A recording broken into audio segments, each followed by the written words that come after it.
Okay, we're gonna address or talk about the second level in this section. Actually, Detector, milepost 46.3. No defects. No defects. Total axle count 178. End of transmission. so that was the detector going off, giving the axle count for this ethanol train that's going up the Helix, which we talked about in the first section. And I put that one in. It's a company out of Colorado that makes them. It gives actual axle count, and you can customize the message. That message is exactly the same as the one at that location in on the Philly sub, which is 46 milepost. I only have the one. I may put another one in at some point. But anyways, this is the Helix here, my first one I built. And then that connects, of course, the first level to the second level and vice versa. And we'll get a look at that train as it comes up. But this is the beginning of the second level. I've made this a retail area, so there's a shopping center right here. Staples, PetSmart, Bed Bath & Beyond, Starbucks, which is lit up. And I just am putting in this Dairy Queen. It's not complete. I'm going to be lighting it. So I'm waiting for all the LEDs and the lighting so I can have that. So that's kind of a temporary thing till I'm completed, but I hope to have that done here soon. But and the irony is that a lot of the stores that were in the shopping center have gone out of business in the real life. So I've had to change the names of some of the stores to something else because of the fact that they've gone out of business, probably mostly because of Amazon. So let's take a look at this train as it comes up.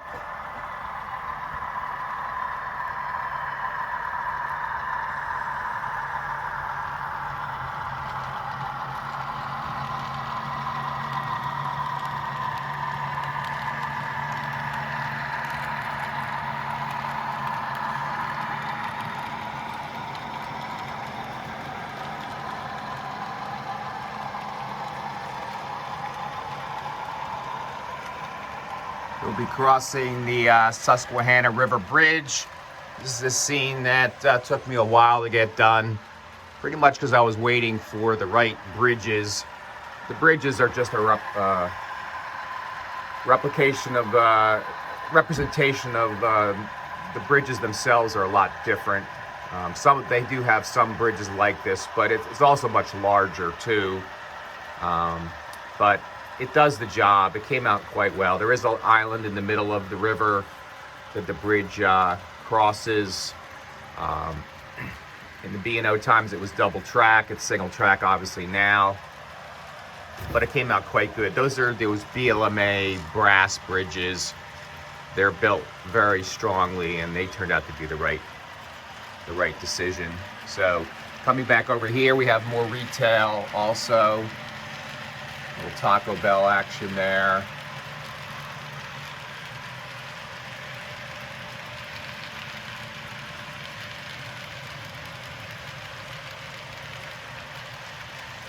Got a couple car dealers, Ford and a Porsche.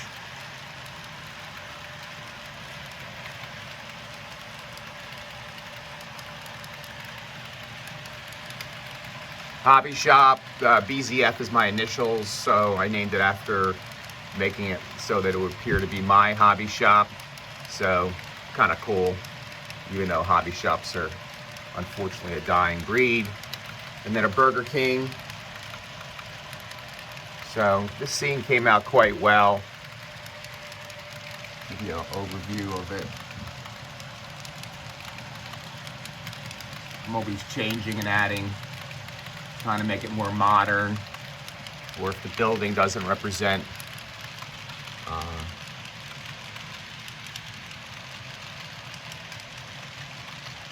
what it is today. So You can only go so far with it, but I think overall, if you look at the whole scene, that's the one side.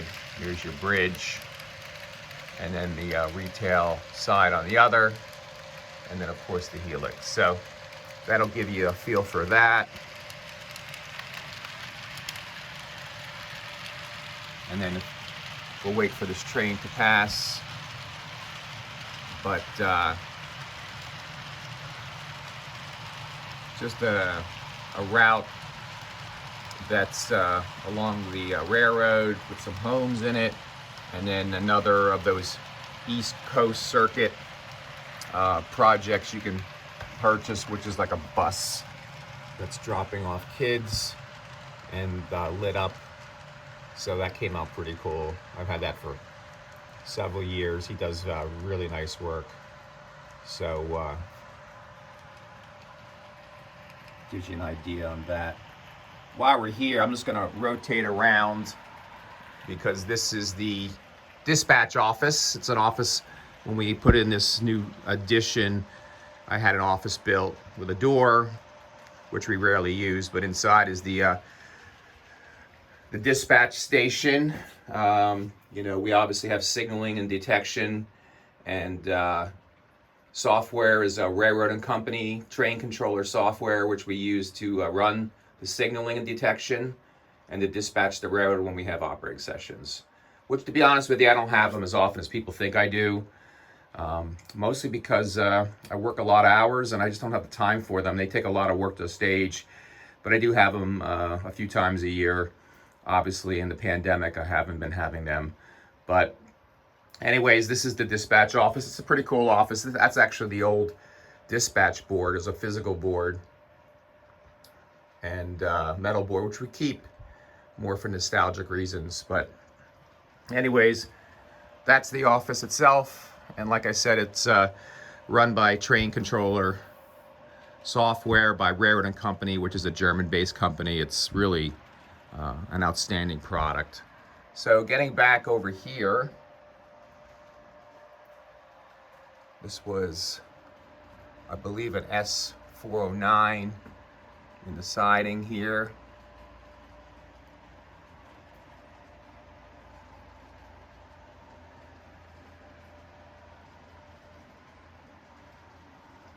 And then back behind here, we've got a spur track, which is in Belcamp, Maryland. So there's a kind of a unloading track there. While we're here, I'll just shoot this here. This is supposed to be a scene representing a policeman pulling over that Lincoln, and another East Coast Circuit's vehicle that was done. Very cool. Lots of modern vehicles. You can see this is represents the approach to I-95, and this is supposed to be Route 40, which is a road that parallels this area in real life. And then there's two industries back here. You can see there. There's one of them right there.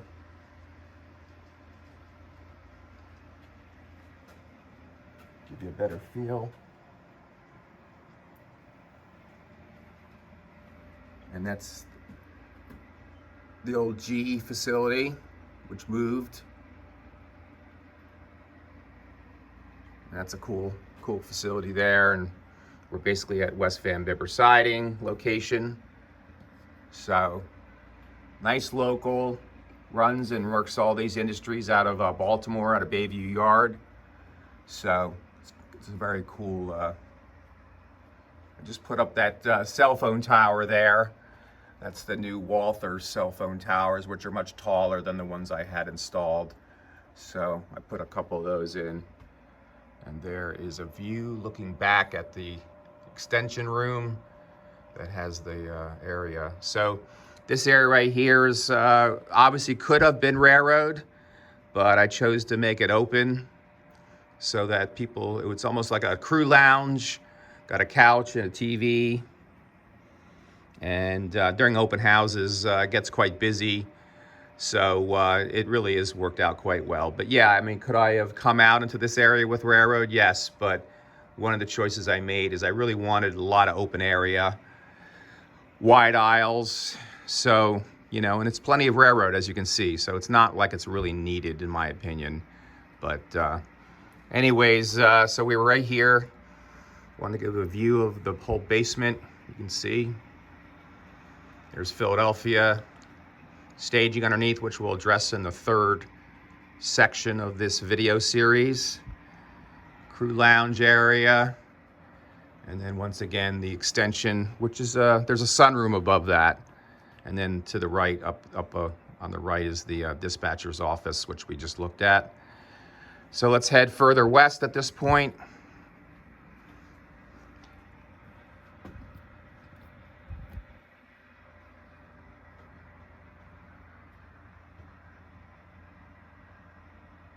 It's a cement facility that is no longer rail served, but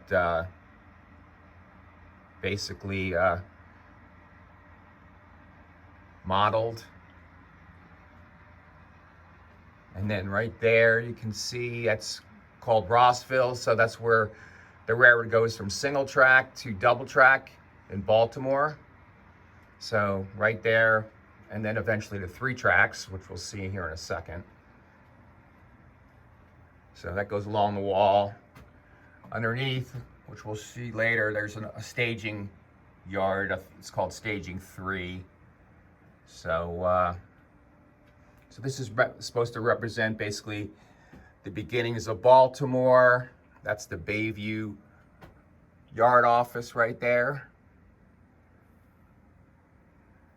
All the CSX trucks. That's the yard lead right there to Bayview Yard, which we'll look at right now. There's a train in the siding. Well, actually, it's on 2 track right now. And to represent the fact that we're in Maryland, there's a MTA bus on the bridge overhead. And then you can see this is the beginnings of Bayview Yard, which we'll talk about here in a second. Just gonna go back around and show you the layout going back this way. Plus I have to get a, a document. One thing I also wanted to point out while we're walking around is the layout is run on Digitrax. I basically got 6 boosters and it's all the newer Digitrax stuff, the DCS 240s and the DB 210 boosters. So here is effectively the chief unit, the DCS 240, and 2 of the boosters. There's another location which we'll see later. And then all the detection and signaling is using Digitrax components. So there's BDL 168s, which is the detectors. And up there is the SE8Cs, which is the signaling boards. Those are all Digitrax. And there's more of those around the layout. That's just one central area for those. The other thing I want to point out is that all the mainline switches, you see these around the layout. These are Tam Valley DCC switch controllers. So these were pretty critical because I like these a lot. Because one, you can throw the switch locally if you want by just pushing the buttons. So that's number one. Or I can control them by throwing a switch address. So in this case, this is switch address 16. So if I go into the switch function on the throttle and select 16, and then I throw it, it'll throw it that way. Or lastly, we're throwing it via the train controller software. Obviously, when the dispatcher is setting up routes for trains, he's throwing these switches, creating routes. So anyways, just want to point that out, which is why one of the reasons I came over here. And then Bayview Yard, which we'll head back to right now.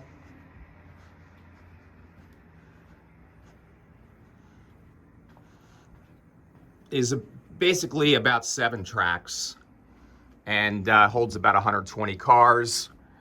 That right there is meant to represent like the backdrop of Baltimore. And this is the yard. It's a very simple yard. There's a train waiting on a crew there on 2-track. It's the yard power, a couple SD40-2s. It's a fun yard to switch, to be honest with you. A lot of trains work this yard in operating sessions. And then if you look at some of the signs, the buildings are meant to represent, industries or companies based out of Baltimore or have facilities there. There's M&T Bank. You can see right there, Legg Mason, Verizon, BG&E. It's a Marriott. And then, although it's not in that location officially, I put a Domino Sugar sign there because there's one, I think it's at Locust Point in Baltimore. So that's one of those signs that lights up, but you can't really see it all that well unless the lights are turned out. And then I put in a fire station right there to honor the hardworking EMTs and firefighters that work for us. We'll do another walk around here of Bayview Yard. That was a fun.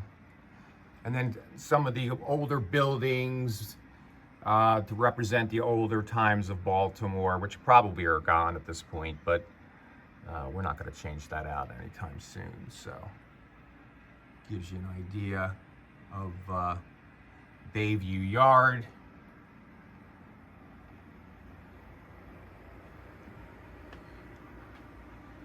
One thing I'm going to show you right now is two things, which is a lot of my switches in the yards are either hand throws or they're air thrown.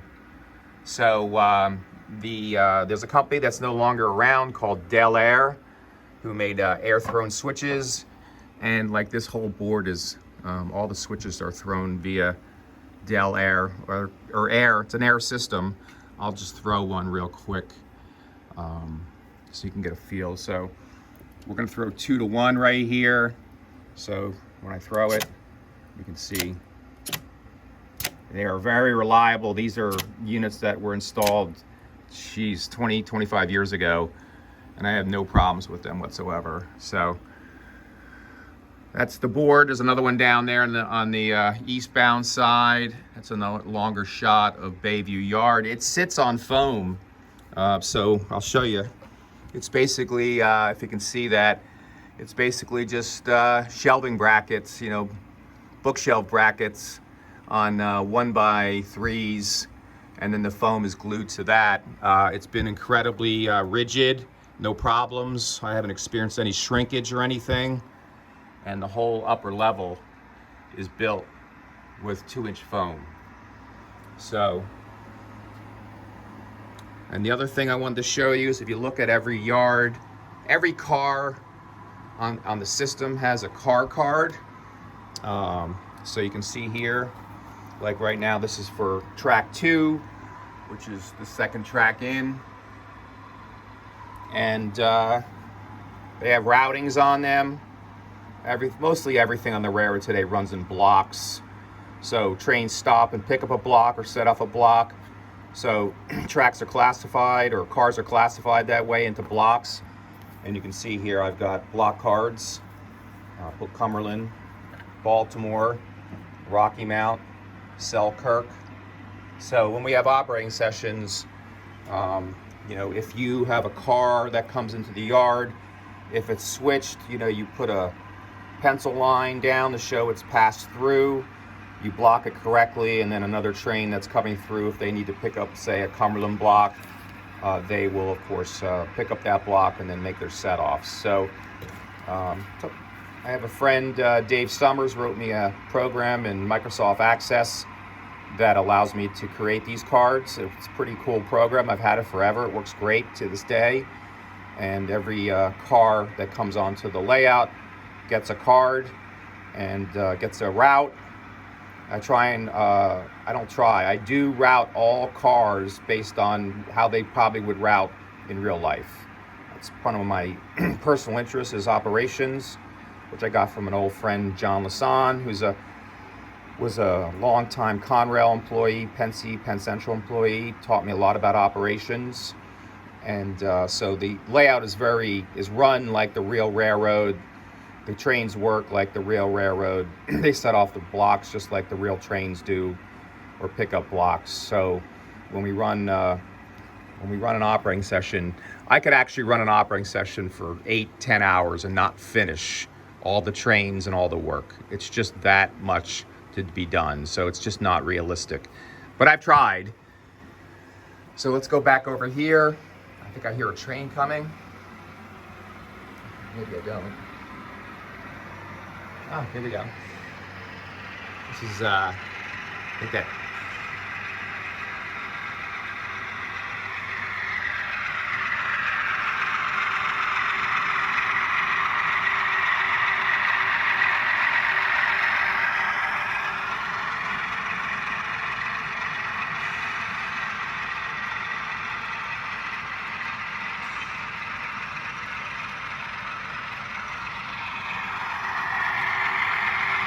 Not moving very fast, but I don't have the throttle with me. So let's finish up the upper level. So we were just here, and what I've modeled over here, just another industry, but it's not rail served. It's actually named after my dad, Stuart David Friedman. And then this is just an area for the engines. It's kind of the engine area for Bayview Yard. And then over here are 2 tracks which hold the local trains that work out of Bayview Yard. We'll look at that here in a second.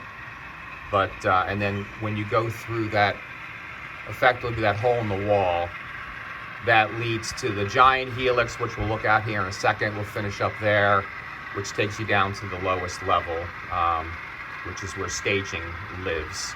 So that's, in fact, you can see there's an approach on the main 1 track at this point. So, which means there's a train ahead of it and a block ahead, or 2 blocks ahead probably. And then here's this train here, which I'll just walk and show you. These are the latest release of the scale trains. ACG those. So 841 and 906. Pretty cool, run well. Pull very strongly. I love those. And let's take a look at this train. Probably turn up. That's a cool. There's some cool cars there. That's Penn Central car. Old Rio Grande 2-bay covered hopper, which probably needs to go.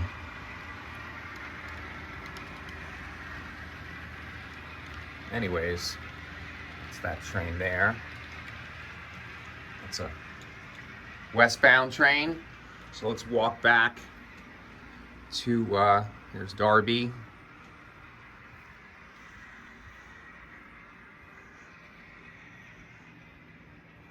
Philadelphia, which we reviewed in the first section.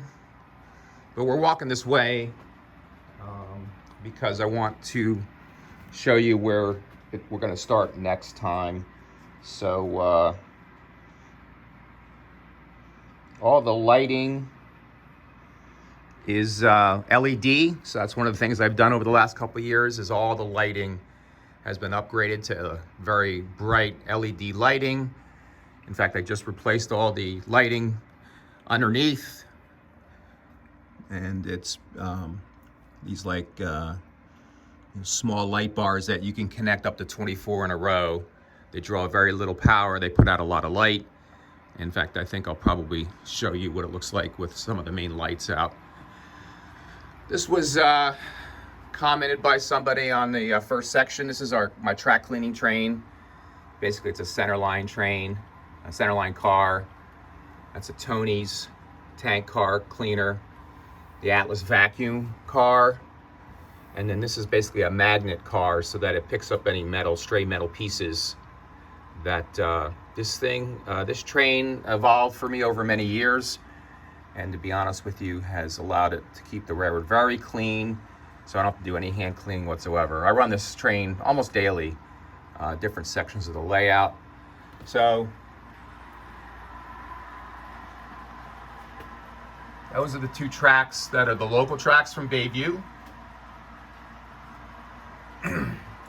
And this is the connection coming off that starts into the giant Helix. Let's come in here because that ethanol train is working its way up the Helix. So let's go over here. Let's get this chair out of the way. But this is the monster Helix. 9 turns. Basically, it's 42-40, 42 outside radius, 40 inside. I think it's around 2% grade. And this is basically the Helix that made the layout contiguous running. It basically connects. It's a masterpiece. It connects all 3 levels. So it allows the lowest level to connect up to the upper level and the mid level, and allows for contiguous running. Obviously very helpful during open houses. And I have no problems with this Helix. It's a lot of people are very anti-Helix. I actually love Helixes. I think they're fun to operate. In the new times of DPU, because of PSR and longer trains, I do run a lot of trains that are DPU. They run pretty well. Sometimes you have to really lay the trains out correctly and put the DPU in the right place, or you're going to shove a train off the tracks. So sometimes DPU can be challenging, but overall it allows me to run bigger, heavier trains, and I can utilize the heavier trains with DPU so that when they move up these Helixes, there's not too much drawbar strain on the cars, because if you have a heavy train going up the grade, obviously as you get further back, there's a lot of strain on the couplers, especially in the Helixes. So DPU helps for that. And obviously, if you have a long, big, heavy train and you don't have either a rear helper or DPU, then you can string line the train, which, believe me, I've strung lined trains many times. Anyways, let's watch this train go up the Helix. And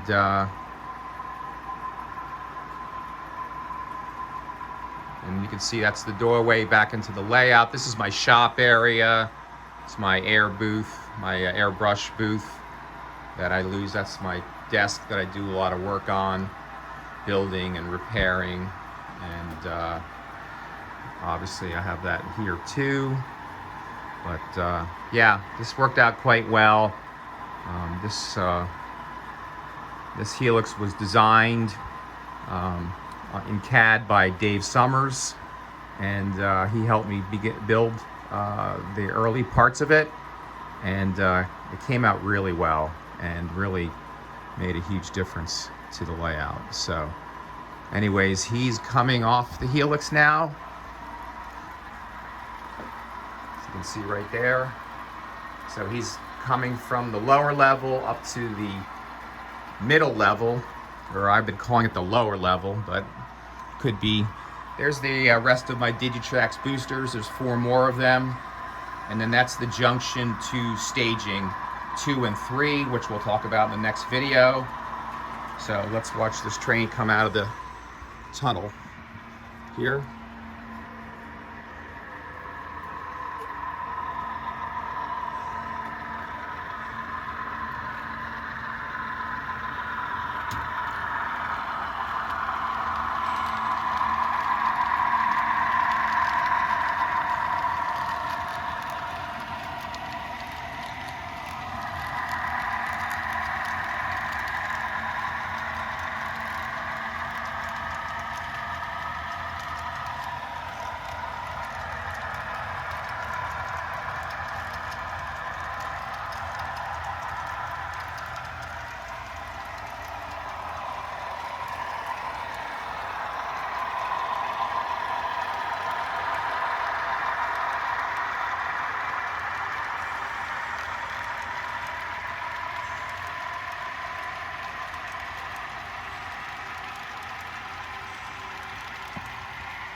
All right, I think it's a good place to stop right now, and I'll see you on the third section.